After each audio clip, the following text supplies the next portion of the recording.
it's Betsy, and today we have a fun collab video. This was one that I came up with, and it's called Ooh, the Shade. The shade that made me buy it. Now, especially the times before the virus, if I could go to Sephora or Ulta or wherever that sold eyeshadows, if I could touch an eyeshadow, there's typically going to be that shade that makes me want to pick it up. And I have so many palettes in my collection that did that to me, but I figured I would narrow it down to 10, and I invited some of my YouTube friends to do this along with me because there are people that I'm very interested in hearing from. So if you're interested in doing this video, please tag yourself in it and just tag me so I can definitely take a look at the video. Also, if you don't want to shoot a video, if you're not a YouTuber, tell me down below if there's an eyeshadow palette that did that for you. So we're gonna do this as fair as we possibly can, and we're gonna do my collaborators in alphabetical order. So number one is Miss Britt Clark. If you don't know who Miss Britt Clark is, she does amazing live streams.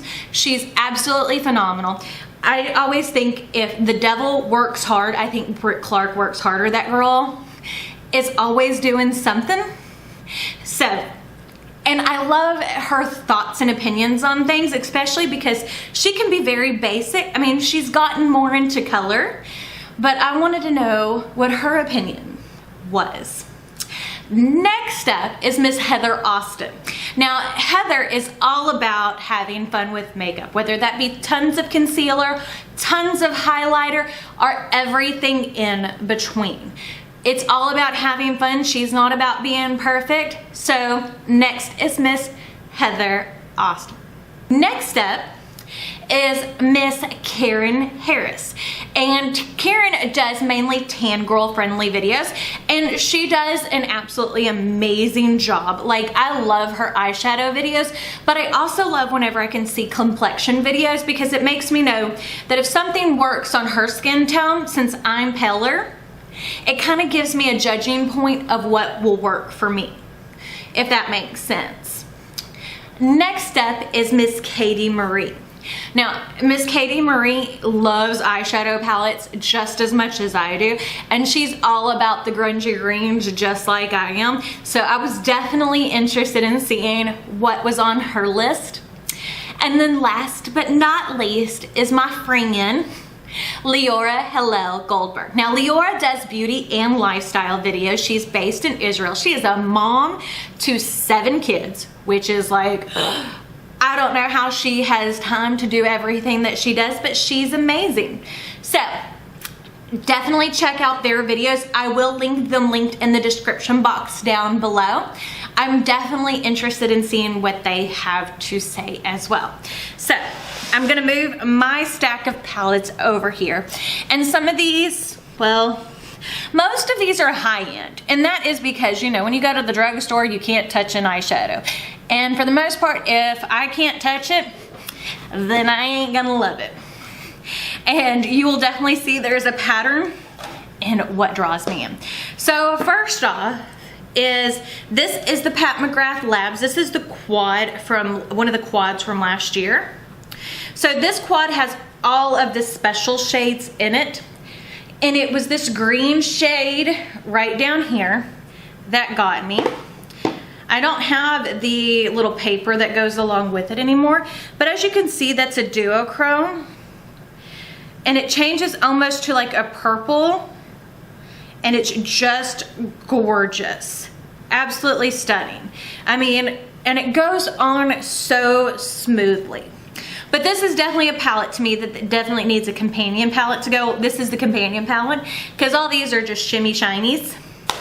But that shade, I don't remember what it's called, that green right there gets me every time. Next up is a palette that I was like, I will not purchase this palette. Then I saw it in person and I swatched the glitters and I loved it. This is the Too Faced Pretty Rich palette. And this pressed glitter down here called Diamond Life. Now, it is a little flakier than what it used to be because I've had this since 2018. Because I brought this with me to Disney World for Christmas.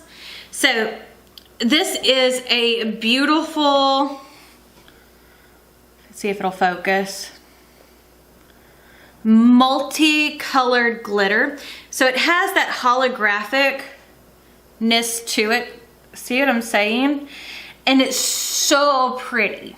Now, as I said, it's dried out some, so it doesn't apply as well as it does, but it would add just the most shiny prettiness to any look. And it's called Diamond Life, and it just got me. And as I said, I wasn't gonna buy this palette. Went to Sephora, swatched this palette, and I bought this palette. That is my life. I need to use it more because I haven't used it in a while since I brought it to Disney. Next up is the Pure Times Barbie. This is the first one from last year. So this is from 2019. And it is another glitter shade, which is this multi-chrome right here. As you can see, it's very, very, see how much better that swatch is? But it has all the different shades of glitter in it, and it's just gorgeous.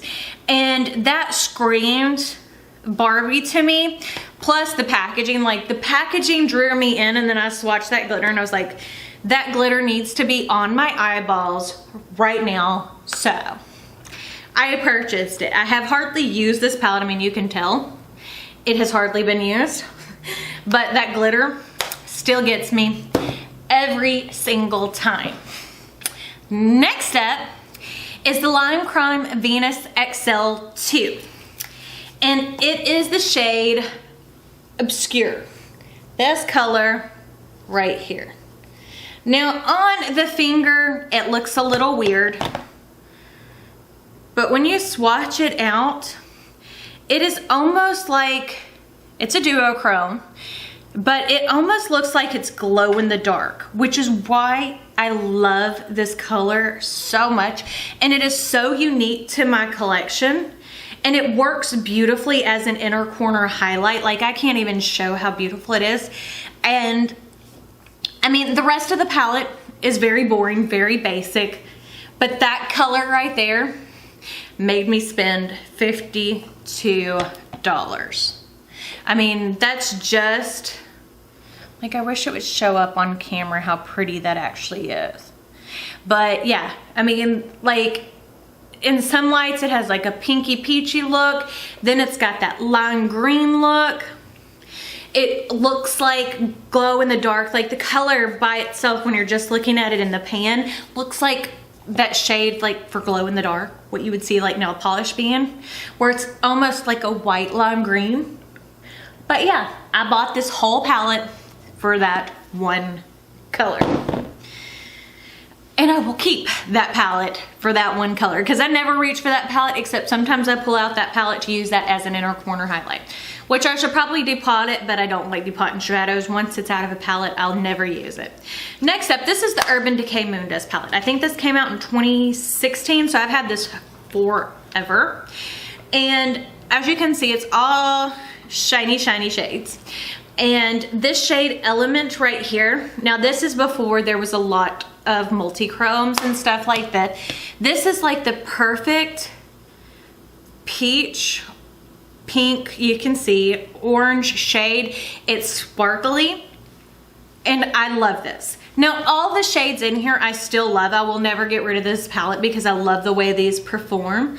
But that shade right there was so unique at that time period that I couldn't pass it up. I mean, and you can see that that shade has quite a bit of a dip in it, which for me, for an eyeshadow to have that much of a dip in it, that should tell you how much I love it. Isn't that just the prettiest? And even with the age of the palette, it still performs well. That is probably my favorite Urban Decay shade palette, everything in my collection. Next up is another Pat McGrath palette. This is the Divine Rose number 2. Now, I purchased this on release. I could have gotten it in the pink packaging, but I wanted it to match the rest of my Pat McGrath palette, so I purchased it in the black. And this multi-chrome right here is why I bought this palette. I paid $125 pretty much for one shade. Now, the rest of the palette's good, don't get me wrong. I love this palette. But that shade, look at the shift. That's why I bought this palette. I mean, that is stunning. So pretty. It's got like that lime green, that dark green, it pulls pink and has some purple to it. It is just an amazing, amazing multi-chrome. And there ain't no shame in my game. I love that color. But I would have been better off just buying a bunch of Cleonas, which I still do. I have a bunch of those. But this is about eyeshadow palettes that get me. And man, Pat McGrath always draws me in with her shiny, shiny shades. Next up, this is the Tarte High Tides and Good Vibes palette. Again, Tarte makes the most boring palettes. They do smell good. This smells like vanilla. But this aqua pressed glitter right there, look at how beautiful that is stunning. I brought this palette with me when I went to Disneyland in 2018. Or was it 2019? One of the two, it was just new. But look how well that just laid down on my finger. I mean, yeah, there's still a lot left, but I mean, that's performing really well for a pressed glitter. And all of the shades in there do. But that color, Jiminy Cricket, that teal, that aqua teal, that's almost like an aqua blue. I just could not pass it up. Plus, I like the outside packaging of this because I'm a child. I'm a 37-year-old child that gets distracted by like moving objects like water and shimmy shiny glitter. But yeah. And as you can see, I've used the pressed glitters in here quite a bit because I do like Tarte's pressed glitter formula. And this is a good palette for beachy trips. Next up, this is the Makeup Revolution Earth and Stone palette, which is supposed to be a dupe for the Pat McGrath green palette. So this is what the inside of this palette looks like. And I'm gonna try to see if I can figure out which one this is. Okay, so this color right here, or me and my husband went shopping one day before all this happened. And they had this where I could swatch it, and I swatched this shade Or. And as you can see, it's a beautiful duochrome.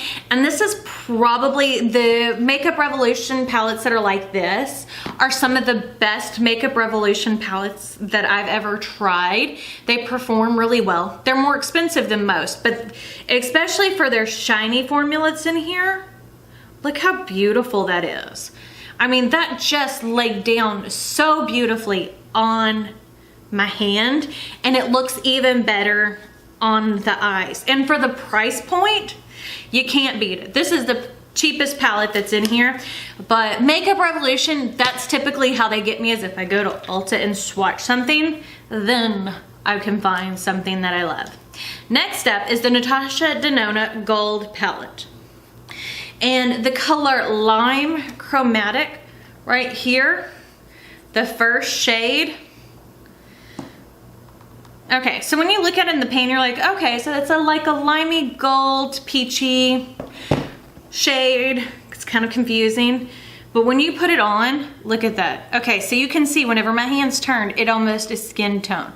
And then it goes kind of like a peachy orange. Then it's lime, and it has some pink undertone to it. Like, what is with these colors?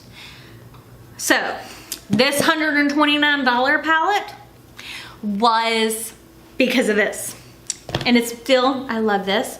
I mean, you see, that is so smooth. See, I easily distracted by shiny things. Last but not least is the Melt Radioactive palette. I wasn't gonna buy this because neons are notoriously hard to formulate, but pink is my favorite color for the most part. Not always for eyeshadows. Greens typically are where my heart is in eyeshadows, but this shade Radioactive. Now, to tell you, I bought this palette and haven't used it, but I've swatched this color a lot. The Radioactive shade is kind of chunky, but it does blend out well. Look at that pink. Look at that pink. That is like a Betsy pink if I've ever seen one. Like, neon bright pinks are everything to me. So I bought this whole palette and have not used it for that pink color. Now I need to use it, but I think I'm gonna wait till summer. But look, like that arsenic color is also gorgeous. I mean, these are not Melt's best formula, but that pink, it's everything. That's everything. I always get sucked in by this. So, again, if you're interested in doing this video, do it. I want to tag me. I want to see what you choose. Don't forget to check out my collaborators, Britt, Heather, Karen, Katie, and Leora. I'm trying to remember everybody's name in alphabetical order because I don't want to say something and then, you know. I always figure alphabetic is the best way to do it. You know, back from whenever you were in school, whenever, you know, how do you get in line, like in elementary, alphabetically, then no one's better than the others. But I love them all, and you should really check them out. Again, they will all be linked down in the description, and I'm sure you'll see them comment on this video. But I guess that's it. So we'll see y'all later. Bye.